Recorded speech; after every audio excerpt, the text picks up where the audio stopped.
Hello everyone, this is Orlando from A Collector's Dream, and today I want to show you some of my old stuff, my old memorabilia, not necessarily cards, but I'll just call it old stuff.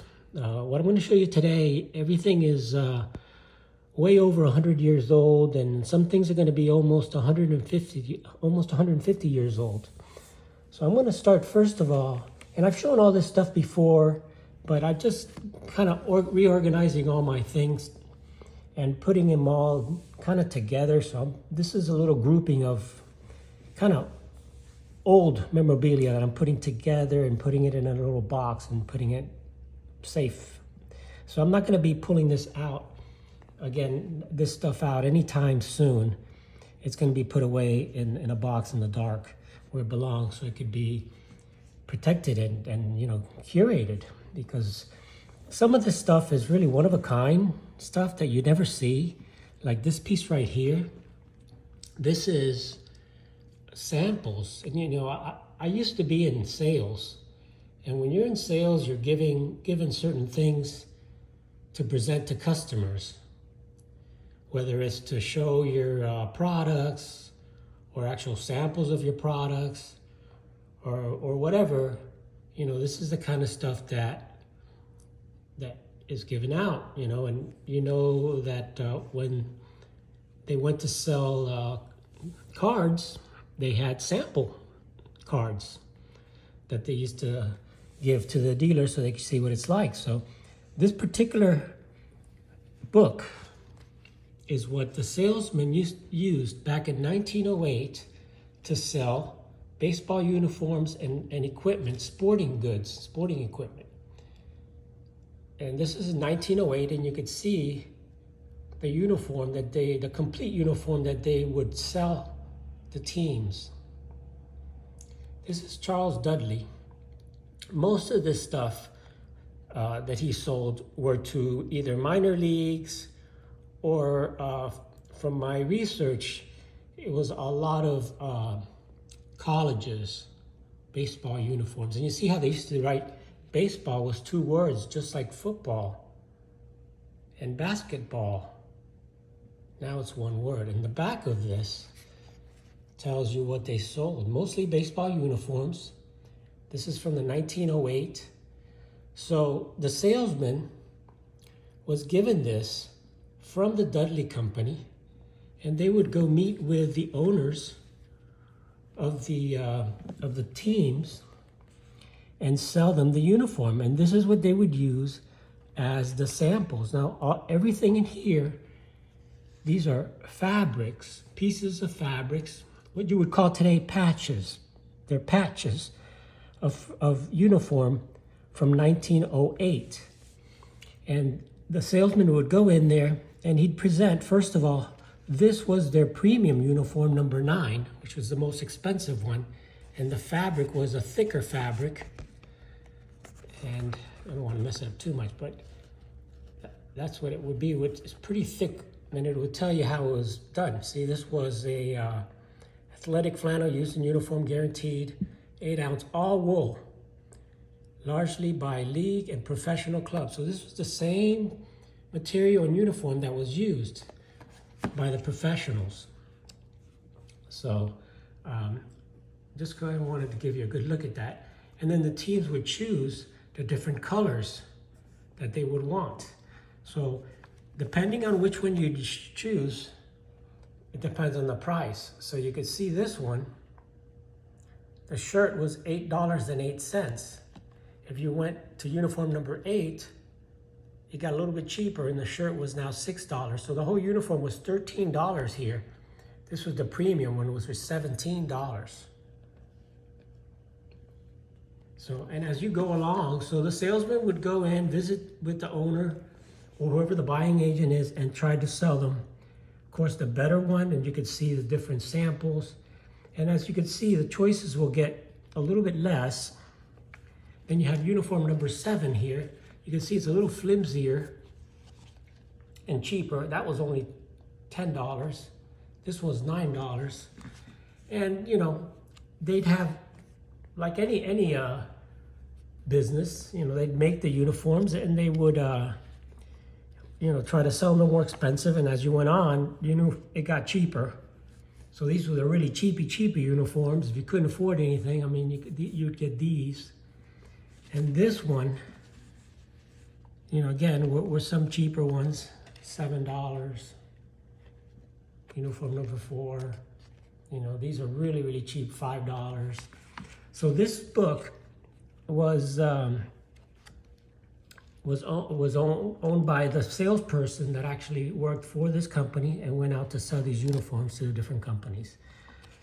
So this is from 1908, pretty rare piece, but it's got tons of different uniform samples and really cool different fabrics that they used for uniforms back in 1908.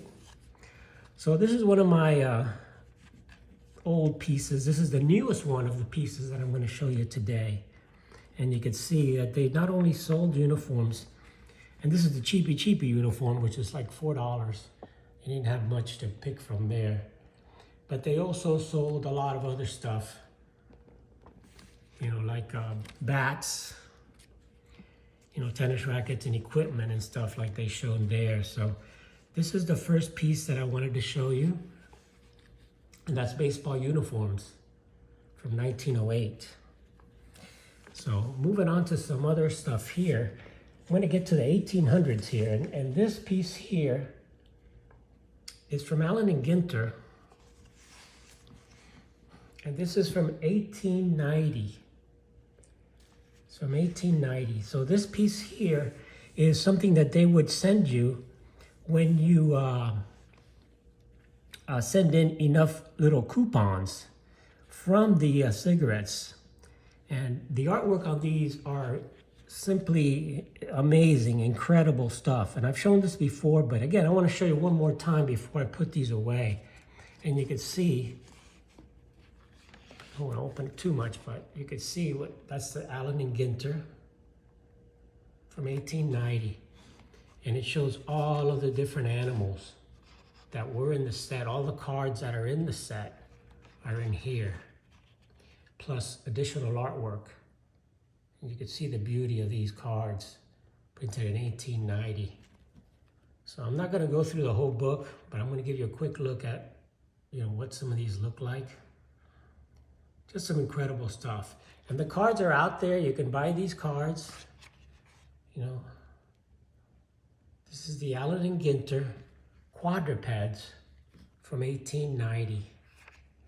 And this book has the entire set of all of the cards, plus it has some additional drawings like the Himalayan there and a few other things here.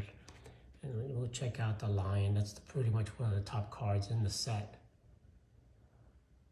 But look at that artwork on that's done from 1890.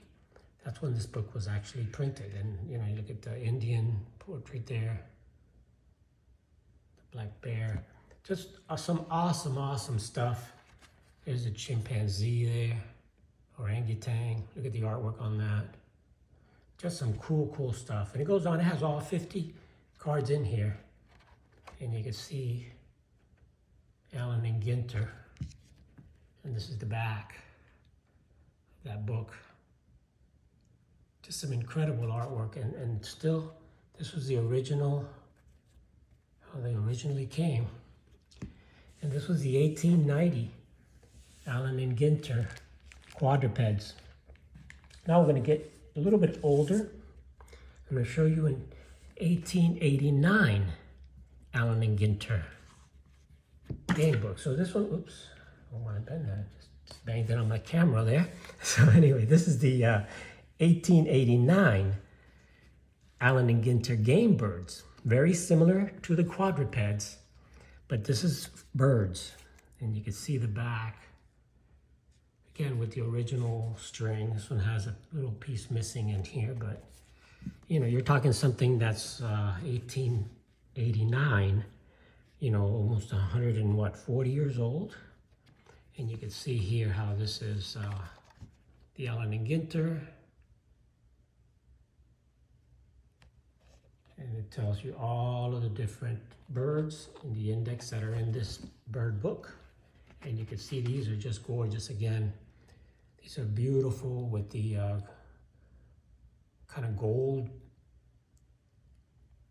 bordering there, and the artwork on these is just amazing, amazing stuff that they produced back in 1889.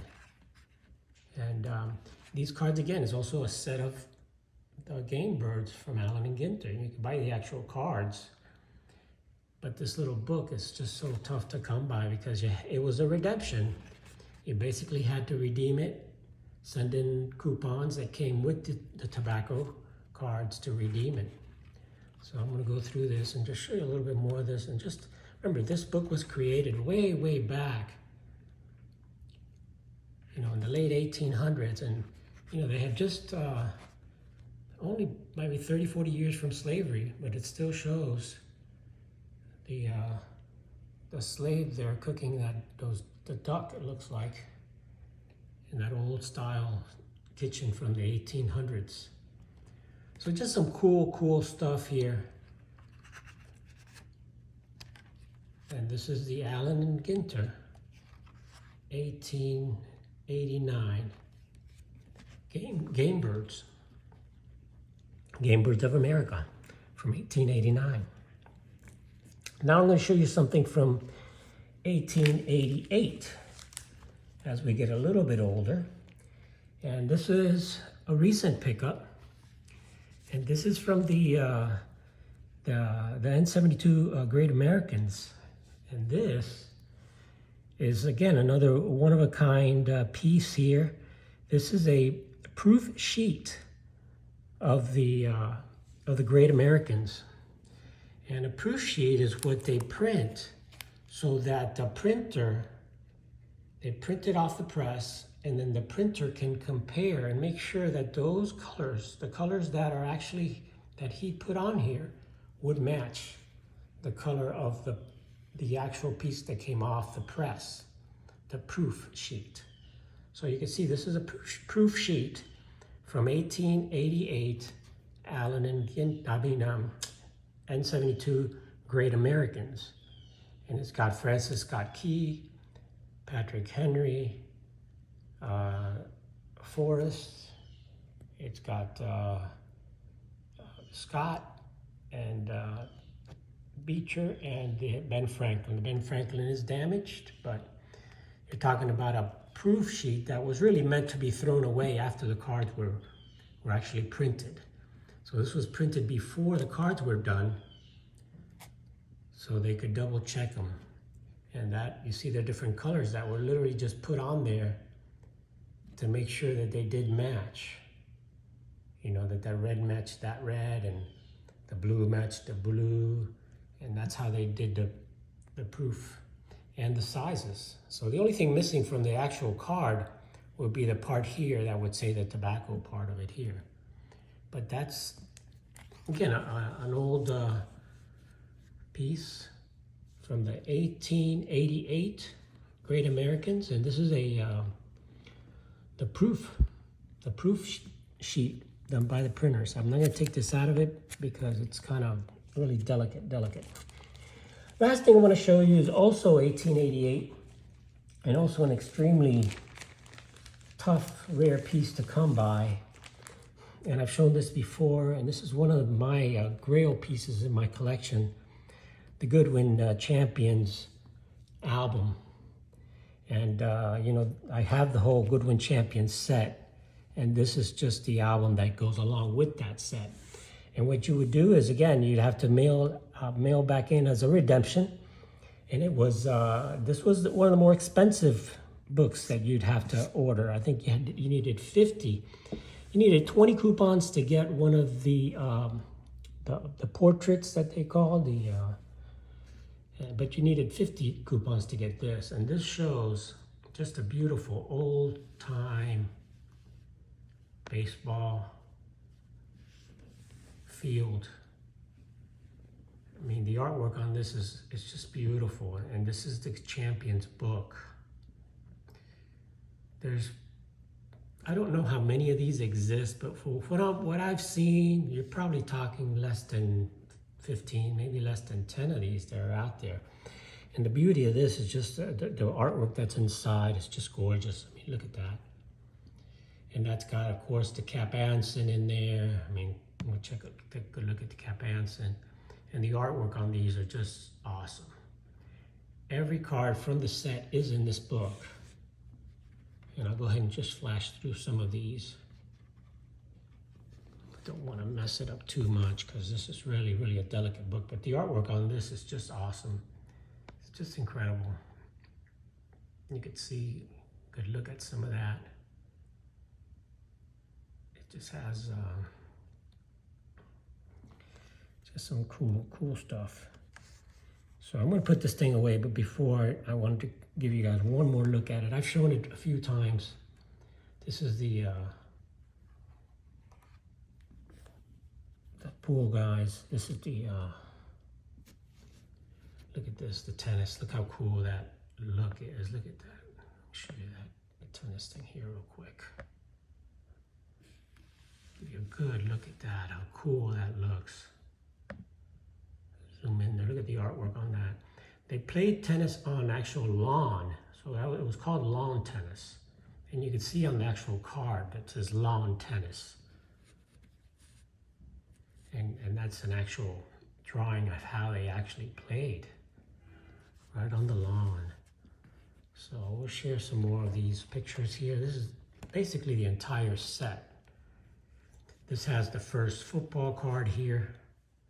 I don't want to bend it too much because it's breaking. I mean, it's, you know, almost 150 years old. These are the boxers. There's John L. Sullivan. I mean, look at that. This is just, remember, all this was printed by hand. And, you know, they had to reprint the cards in this book. And there's Isaac Murphy, #1 jockey. Beautiful artwork there. I mean, just great stuff. Look at this page here. The one that's got Buffalo Bill with the Indians and the horses, and it's got the wrestlers there. The top wrestlers of the day, Joe Acton and Muldoon. Muldoon was the manager for John L. Sullivan. Oh, and it's got the Cuban De Oro pool champion. That's a Cuban pool champion. Again, the chess guys. So just a beautiful, beautiful book, beautiful artwork. I thought I'd give you guys one last look. And here is the bicycle racers. Look at that. Check that out. I mean, the artwork on this, I mean, you got to see it in person. Look at that guy up here watching the race from the top of that thing. I mean, just superior stuff. Stuff that, I mean, nowadays they barely make stuff like this. And there it is, the Old Judge. It's an Old Judge book. And the back, we'll share the back because the back has the rest of the baseball guys. A little bit of damage here and here, but you got King Kelly, you got Tim Keefe, and with the American flag in the background. Just a gorgeous book, and just wanted to share with you guys some of my real old vintage 1800s stuff that I have. Give you guys a good look at some of this. I'll be putting this away because I got to keep this in the dark, and I got to keep this really in a safe place for future generations, because in the end, you know, we're the ones that are going to be curating this stuff and leaving this in a museum or with somebody that's going to take care of it like I did. So thanks for watching, guys. I really, really appreciate it. Please like and subscribe, and I'll be putting out more videos very, very soon. So I'll catch you on the next time. It's Orlando from My Collector's Dream. Thanks again, guys. Please leave a comment. Let me know what you think of these things. Thanks.